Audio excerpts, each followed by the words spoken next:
થરાદમાં 600 વર્ષથી પણ પુરાણું થરાદના વીડીમાં આવેલું ડાંગેશ્વર મહાદેવનું મંદિર આસ્થાનું કેન્દ્ર છે. થરાદ એકતાનું પ્રતીક છે, જ્યાં ડાંગેશ્વર મહાદેવના મંદિરે છેલ્લા દિવસે હિન્દુ મુસ્લિમો સાથે મળીને ભોળાનાથનો પ્રસાદ ગ્રહણ કરે છે. શ્રાવણ માસના છેલ્લા દિવસે હિન્દુ મુસ્લિમની એકતા જોવા મળે છે, જેમાં વર્ષોથી આ ચાલી આવતી પરંપરાને અત્યારે પણ મુસ્લિમ બિરાદરો હજુ નિભાવી રહ્યા છે.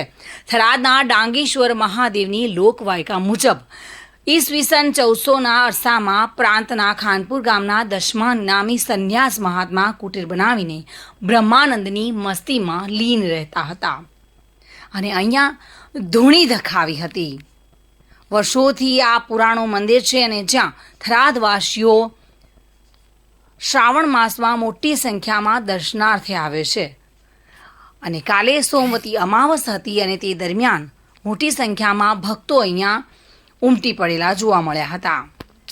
ડાંગેશ્વર મહાદેવ કી જય. આ 600 વર્ષ લોકવાયકા પ્રમાણે 600 વર્ષ પુરાણું મંદિર છે અને ડાંગેશ્વર મહાદેવ તરીકે પ્રસિદ્ધ છે.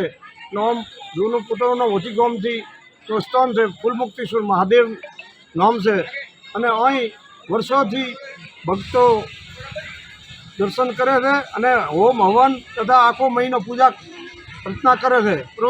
અને અંબાસાના દિવસે હરેક શ્રાવણ મહિનાના અંબાસાના દિવસે યજ્ઞ રાખવામાં આવે છે, ભોજન પ્રસાદ રાખવામાં આવે છે અને બધા બોળી સંખ્યામાં ભક્તો ભોજન પ્રસાદ લે છે.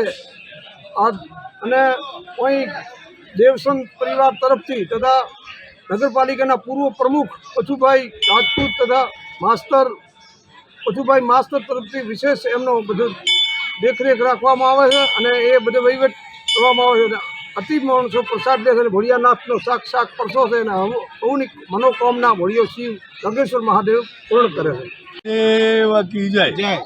અત્યારે આપણે થરાદની પશ્ચિમ દિશાએ થરાદથી 4 કિલોમીટર દૂર નર્મદા કેલાની પેલી સાઈડે ડાંગેશ્વર મહાદેવ વીડમાં અત્યારે ઉપસ્થિત છીએ બધા. અહીંયા આજે 2080 અને શ્રાવણી અમાવાસ્યાના રોજ આજે ડાંગેશ્વર મહાદેવની અંદર યજ્ઞ છે અને મોટો ભોજન સમારંભ રાખેલો છે દાતાઓના તરફથી. બધા દાતાઓ અત્યારે ભોજન સમારંભને યજ્ઞ કરાવે છે અને આખા થરાદની આજુબાજુની જનતા અને થરાદની પ્રોપર જનતા અને આજુબાજુના 10 ગામોની જનતા એ બધા અહીંયા આગળ અમાસના દિવસે બધા હાજરી આપે છે, યજ્ઞમાં પણ હાજરી આપે છે. આ જે મંદિર છે એ 5000 વર્ષ પુરાણું છે. આ ડાંગેશ્વર મહાદેવ કહેવામાં આવે છે. અત્યારે આમ એમનો ફૂલમુક્તેશ્વર મહાદેવ જે અત્યારે એ જૂની જગ્યા રાજસ્થાનના હોથીકાનમાં આવેલી છે અને ત્યાં ફૂલમુક્તેશ્વર નામથી ઓળખાય છે.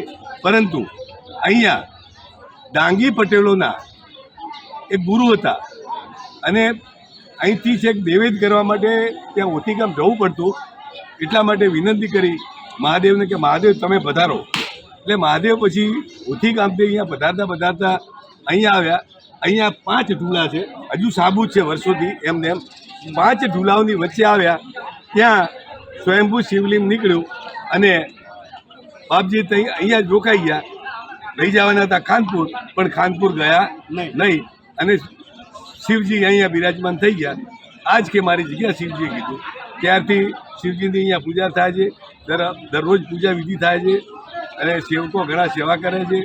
સેવા કાર્યો પણ કરવામાં આવે છે, ધર્મ કાર્યો પણ કરવામાં આવે છે મંદિર ટ્રસ્ટ તરફથી. અને દર વર્ષે આ રીતે શ્રાવણ મહિનાને રોજ મોટો જમણવાર રાખવામાં આવે છે. 3000 થી 5000 જે વસ્તી જમે છે અને આજુબાજુના ગામડાઓની વસ્તી પણ લાભ લે છે. અને આ એક જંગલ છે, જંગલમાં મંગલ છે. આપ ચારે બાજુ વિડીયો મૂકી શકો છો.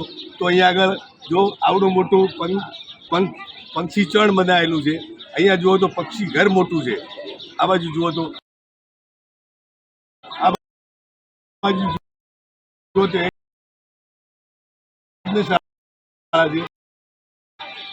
બારે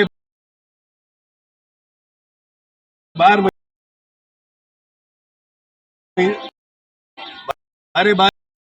મહિના